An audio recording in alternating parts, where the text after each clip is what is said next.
Կին ավետիսը նշեցիք, որ երկու անգամ սիգի գինը ավելացել, 3 անգամ ավելացել է։ Ինչով է պայմանավորված, որ սիգինը հենց 3 անգամ է մնացածները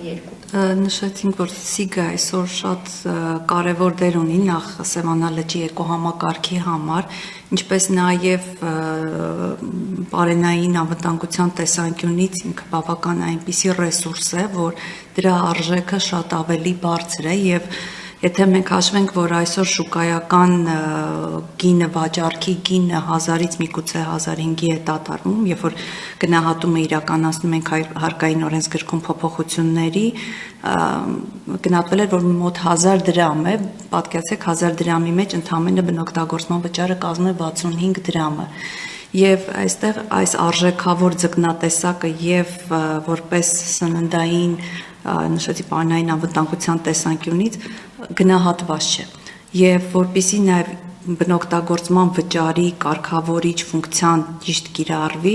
այդ նպատակով կոնկրետ այս ձկնատեսակի համար փոքրինչ ավելի սահմանվեց որպես արժեքավոր ռեսուրս մեր պետության, մեր երկրի համար, մնացածի համար կրկնակի անգամ, բայց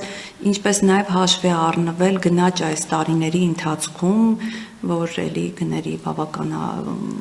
աճ ենք ունեցել, էլի կրկնակի անգամ այդ ժամանակահատվածը գնահատվել էր, բայց ելի եմ նշում, որ սիգի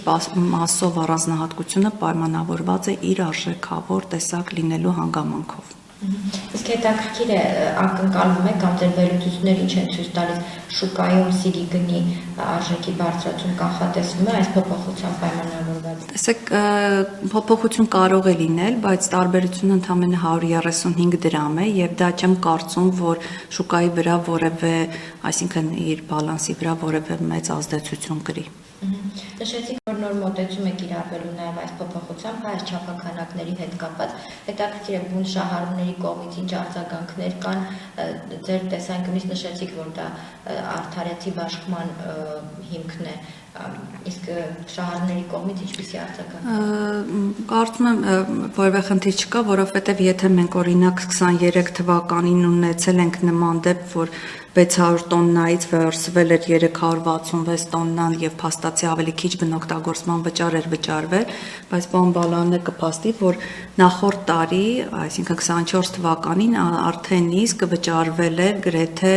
ամբողջությամբ այդ վճարը եւ հաշվարկային մեխանիզմով, որովհետեւ այդ արդարացի բաշխման, այսինքն այդ սկզբունքի հետ կապված խնդիրը ի հայտ էր եկել, դրա համար արդեն իսկ փորձեցինք մինչև օրենքի ընդունումն էլ որոշակի մեխանիզմներով փորձենք կարգավորել, բայց արդեն 26 թվականի հունվարի 1-ից կգործի այդ